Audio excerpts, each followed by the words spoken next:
Om Namo Venkatesaya.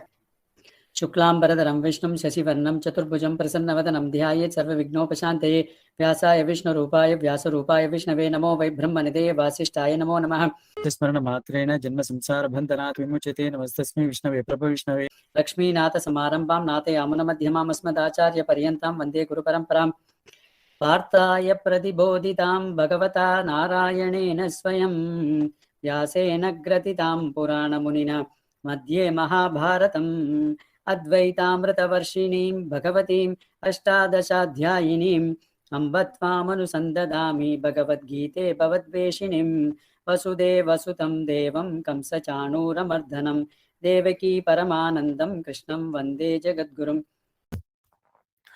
Om Namo Venkatesaya. My pranams everybody. So we have completed chapter 9 of the Bhagavad Gita, Raja Vidya, Raja Gokya Yogam yesterday. We'll just recapitulate whatever we have learned so far. The first, briefly, we'll cover what is covered right from the beginning till chapter 8. The first chapter is the Arjuna's Vishada Yoga, where Arjuna was depressed. So although initially the war started in a very jubilant fashion, in the sense that each of them started blowing their conches, both on the Kauravas and the Pandava side, then Arjuna wanted to have a look at the people on both the sides, that is on the enemy side, that is Kaurava side as well as on the Pandava side. So he asked Krishna to take the chariot in between the warring factions, and Krishna took the chariot between the two warring factions and said, Pasyayetan Kurun Samavetaniti. That means, please look at the Kauravas who have assembled for this war. That's what he said. Then Arjuna, when he looked at both the sides, then he became completely despondent. He said that there are people on both the sides who will be killed if the war continues, and therefore I should not be a party to the killing of my own kith and kin. And therefore he became completely depressed, and he said, I'm not going to fight this battle. Even if the Kauravas want to kill me unarmed, it doesn't matter. It's be better for me to die in this battle rather than fight this battle. That's what Arjuna finally concluded. All this Gandiva fell off from his hand. He started sitting on the chariot itself. So then in the second chapter, which is that Sankhya Yoga, Bhagavan initially whipped him, saying that you are such a manly person. How is it that this kind of a, this despondency has set in you? So you should fight this battle out. Then in spite of that, Arjuna says, I can't fight against my own guru, Bhishma, and this Drona, as well as my Pitamaha, Bhishma Pitamaha. I don't want to have my hands stained in blood by killing these two people. So then he said, I'm confused about what my dharma is, and therefore Krishna, prapannosmi, prapannoham, sharana, that is sishyuste, prapannoham. That means I have become your disciple and I have surrendered to you. So tell me what is good for me. What is my dharma? That's what he said. Thereafter, Krishna takes over from chapter sloka number 17. Then he said, initially he started talking about this Atma Vidya or the Brahma Vidya. That is, the Arjuna's main concern was that he was killing his own kith and kin. So he said that Atma is not is imperishable; it cannot be killed.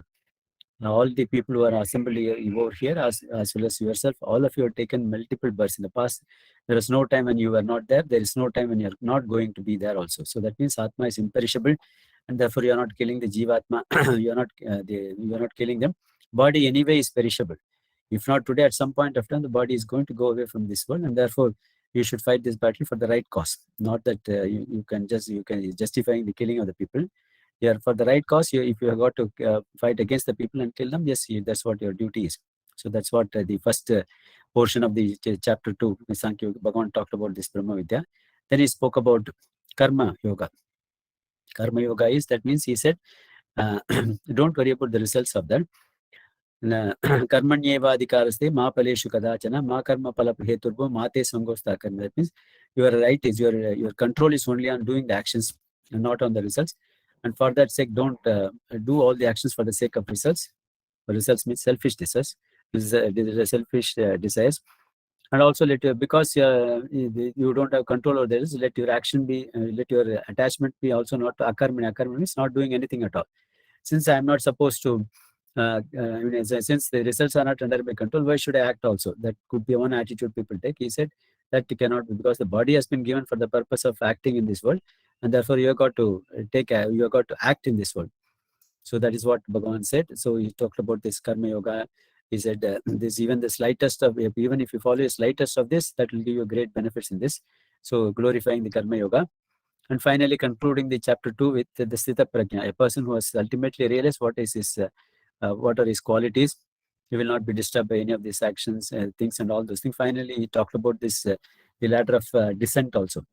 Dhyato Vishyan Pumsaha Sangasteshu Upadayati Sangat Sanjayate Kama Kamat Krodobhi. That means when people start looking at the objects, the desire arises in them. From the desire comes the anger. If the desire doesn't get fulfilled, it becomes anger. From the anger comes delusion. From the delusion comes loss of memory. From the loss of memory, the intellect perishes. And thereafter, the person perishes itself. So the starting point is attachment to the desires. That's what he was saying. Then I concluded the chapter 2. When he glorified all these people, Sthita Prajna, then Arjuna got confused. The beginning of the chapter 3, Karma Yoga, Arjuna's initially glorified the Karma Yoga. There later on, you talked about the people with this, the Sthita Prajna. And therefore, I don't know, I'm confused. What should I do? Should I fight this battle or not fight this battle? Then he said there are these the two paths, Sankhya Yogam and then Karma Yogam. But for you, the best path to follow is only the Karma Yoga. So then he talked about at elaborate at length what is Karma Yoga. Karma Yoga is doing one's own ordained duties. That means one should not do somebody else's duties. Your ordained duty as a Kshatriya is to fight against adharma. So that means that is what your ordained duty is. Do it without any attachment. That is not getting the fruits of the actions and offering it and surrender it to me, Madarpanam. That means you offer it to me. All your actions, you offer it to me. That is what Bhagavan said, Karma Yoga. So he said that even people like Janaka, King Janaka, who was also a realized person, performed his duties as in a real true spirit of Karma Yoga. He said, even look at me. He said, Bhagavan said, look at me also. I don't have to gain anything by performing any actions in this world, but still I perform because we have got to set good examples to the people in the posterity. If we don't set good examples, the people in the posterity will also think that no, so and so did not perform this, they did not do this action, so why should I do those actions? So they won't understand the real purpose why such a person is not doing an action or anything like that. So for that sake also, we have got to perform these various actions in a selfless spirit. That's what Bhagavan said.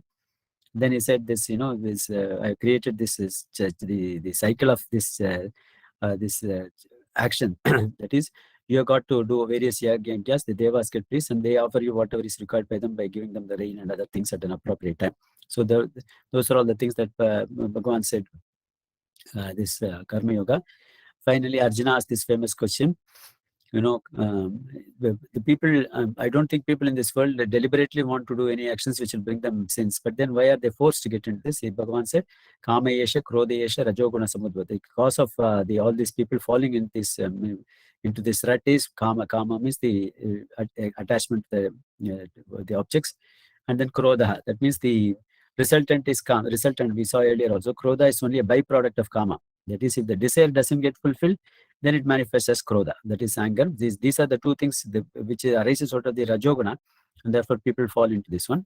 But also Bhagavan attributed the actions to the Maya, the three gunas, Sattva, Rajas, Tamas. So that is what is being, it is not the Jivatma doesn't do any actions, it is only the Maya arising, exhibiting through this body gets attached to these various three actions. That's what he said. Then in the 4th chapter, Bhagavan talked about the Yajna spirit, the knowledge aspect of this karma. Whatever you do, the purpose behind why you are doing all those things, that is the knowledge aspect of it. Then he said the various types of yajnas that can be performed. That is like, when people perform this pranayama as an yajna, then this dravya yajnas, that is the people do homa and other things, people do dana, that is charity, that is also a kind of an yajna. Then jnana yajna, people are offering the knowledge to all the people without expecting anything, all those things. Finally, Bhagavan concluded this, jnana yajna is the greatest among all the dravya yajnas. So that is how the chapter 4 ended. Again, in chapter 5, again, Arjuna gets confused. Again, he's saying that, both the karma and then the jnana aspects you are glorifying. Then what is it that I should? Bhagavan said, at this point of time, you have got to do karma. It is only the same path. So the same path is, the initial portion is karma yoga, and then the later part is called as the jnana yoga. That's what it is. So the same path you have got to follow through that. And that's what then he talked about the karma sannyasa yoga. That is renunciation in action, not renunciation of action. That is, you don't give up the action, you perform the action, but then do it in the spirit of this giving up the fruits of the action. That's what Bhagavan talked about in this chapter 5, Karma Sannyasa Yoga. Whatever you do it as an offering to me. That's what again repeated in chapter 5. Then after that, we came to this chapter 6, which is the Dhyana Yoga. Then Bhagavan started by saying, Anashita karma palam karyam karma karoti ekasa sannyasi cha yogi cha na niragni na chakriya. That means both the sannyasi and the karma yogi both are the same, because the underlining thing is anashrita karma palam. So they are not they don't do any actions for the sake of getting the fruits of the action. Ashrita means getting attached to that. Anashrita means not getting attached, getting attached to the karma palam. Of course, they will get the karma palam, but they are not doing it for the purpose of karma palam. And that's what, so in that sense, sannyasi is also like that, and karma yogi is also like that, and both are the same. That's what Bhagavan said. So then he said that you have got to keep on doing your action. A stage will come, the actions themselves will follow. Till such time, you have got to perform these various actions. Like he said, when you start riding the horse, initially what you do, you keep one of your leg on the footrest and keep the other leg on the floor. You keep running, and after some time, when the balance is achieved, you take the other leg also and put it on the other footrest and keep riding it. So that's what Bhagavan gave the example. In modern days, you can say about the cycling. When people start learning cycling, they put one leg in the pedal, keep moving around, and then once they get the balance, they put the other leg also onto the other pedal and start riding the bicycle. So like that. So Bhagavan says you got to do that. That's what it is. Then once you do that, then he talked about in great detail in chapter 6 about Dhyanam. So Dhyanam can materialize only if people have followed through this Karma Yoga to some extent. That is, they got to, then only when they won't have any attachment to, or to some extent the desires would have gone off, or would have evaporated. Then only people will be able to sit in meditation and then start meditating also. So that was the reason why he initially talked about chapter 3, 4 and 5. Thereafter he talks about the meditation as such. He gave detailed explanation of how one should sit on the floor, spreading the kusa grass on that deer skin. Then on that is the thin cloth to be kept. Then it should be neither too high nor too low. Then one should close your eyes.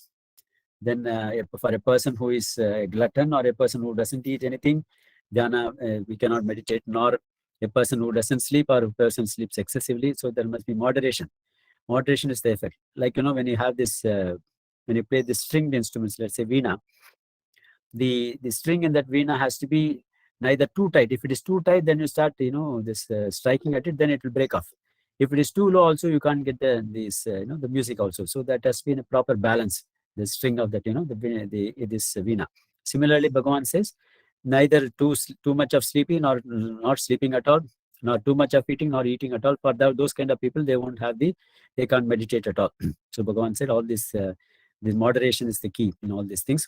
So then he talked about, for a person who is able to meditate regularly on that, then finally you will have that this Atma Sakshatkaram. Thereafter, even the worst ever, this so sorrows will not affect him at all. So that means he will be always in that, Atmic bliss. That's what Bhagavan said about Dhyana Yoga. Then Arjuna asked this famous question. I think whatever you said is true, Krishna, but then I don't think it is difficult to control the mind, like controlling, this moving wind, hurricane. It's difficult to control the mind. Yeah, Krishna said, he gave that beautiful example. He gave the two prerequisites for controlling the mind. He said, Asamsayam samagrammo mano durgraham chalam abhyasena tu kaunteya vairagyena chagrihya. That means abhyasam. That means you have got to be regularly practicing it. You can't start one day, do it for 10 days, then leave it, and after 1 month again try. So that won't work. So you got to be regular at it. Abhyasena tu kaunteya vairagyena chagrihya. Vairagya means special raga. That means you must be attached to the goal. That means I must meditate. So that kind of an attachment to the goal you should have, or steadfastness in the goal, followed by a regular practice. Definitely, definitely you will be able to control the mind or get into this meditation. That's what Bhagavan said. Again, another question Arjuna asked, for a person who is performing this meditation regularly, is controlling his senses, and therefore he's not enjoying this world. And supposing because of his prarabdha karma or because of his some earlier vasanas, he gets away from that yoga brashta, what happens to that person? He has lost both the worlds. No, neither does he get into moksha nor has he enjoyed this world. So that means he is in a double whammy situation. He's not getting both of them. So Bhagavan said, no, he said, whatever, when a person leaves this body, when he performs this dhyana yoga and he has not completely reached the goal, that person goes to all these uttama lokas, whatever being done for people who perform the greatest punyas, whatever lokas that they go, like, Indra loka, Chandra loka, all those things, he goes to there for a long period of time, enjoys whatever enjoys over there, and then comes back. Suchinam Srimatam Gehe Yoga Brishta. That means he comes into a situation in a family where this practice has been going on for a long time, and therefore he gets a conducive environment to practice that, and he starts from the place where he left in the previous birth. He doesn't have to start again over it all over right from the beginning. So that kind of an assurance he gave. Or other people, sometimes people are so much closer to that goal, they don't have to even go to other lokas. Immediately they take birth in these kind of situations and then continue their practice and ultimately reach me. That's what Bhagavan concluded in chapter 6. With that, chapter 1 to chapter 6 talks about the Jivatma. All the things that happened right from beginning was giving advice to Arjuna when he didn't want to fight this battle out. Sorry. Therefore, the entire 1 to 6 chapter talks about Jivatma, which is this, this Mahavakya Tattvamasi. The Tvam portion is being covered. That Tvam means you. That portion is being covered under this. Tat is Paramatma. Tvam is the Jivatma. So the identity of Jivatma and Paramatma is that is what is the Mahavakya, which you find in the Kena Upanishad. So Tvam aspect has been covered in chapter 1 to 6. And then the Tat aspect is being starting from chapter 7 to chapter 12. So chapter 7 is related to the Jnana Vijnana Yoga. So Bhagavan started by saying that I'm going to give you Jnanam Teham Savijnanam Idam Vaksham Aseshitah Yajñatva Neha Bhuyonnati Jnatavyam Avasishyate. I'm going to talk to you about Jnanam Vijnanam. Vijnanam is the experience. One is theoretical knowledge about Bhagavan and all those things. The other one is Anubhavam. That means experience, how to experience that the Paramatma inside all of us. That's what is the Vijnanam portion. I'm going to talk to you. And having known this, there is nothing else you need to. Yajñatva neha bhuyonati. There is nothing else you need to know about anything in this world. So as Jivatma, all of us should know about this, get this knowledge. And that's what Bhagavan was saying, that I'm going to give you that knowledge. Then he talked about the various prakriti. Then he said it's such a great knowledge that not all people will be interested in that. Manushyanam sahasreshu kaschit yatati siddhaye yatatamapi siddhanam kaschin mameti tattva. That means 1 among 1,000 only will start to follow come into the path of spiritual evolution. Even among the people who come into this path, only very few know me, my true nature. That's what Bhagavan said. Then, of course, he talked about this apara prakriti. That means his lower nature. All these panchabhutas, Binna Prakriti, that is Bhumirapo Nalo Vayu, Kammano Buddhi Revacha, Ahamkara Itiyame, Binna Prakriti Ashta. That means, but that is the 5 panchabhutas along with mind, intellect, and Ahamkaram are the lower nature. The higher Prakriti, higher nature is the Jivatmas. Jivabhuta Mahabaho Yedam Dharite Jagate. That means the Jivatma is my inner, that is my higher nature. Then Bhagavan also said that, Matta Parataram Naniti Kinjit. That means there is nobody above me. I am the ultimate supreme God. And then in me, sorry, in me, that is the thread or the string. In me, the entire world, the world is strung into a kind of a, this gem haram, like that mala. In that mala, all these gems have been studded into me. I am the thread which is the one which is supporting this entire mala. So, Matta Parataram Nante Mayi Sarvam Idam Protam Sutre Manigana. Sutra means the thread. Manigana means all this, the various gems which are being studded into that, that garland, that haram. So Bhagavan said, I am that thread. Then he talked about all the great things in this world. Balam, Balamatamapi. All those things are only me. All the great things in the world are only me only. Then he talked about the Maya. So he talked about Devi Shesha Gunamayi, Mama Maya Duratiya, Mameva Ye Prapadyante, Maya Metam Taran. That means this Mama Maya, that means my Maya is divine. Devi, it is divine because it is associated with me.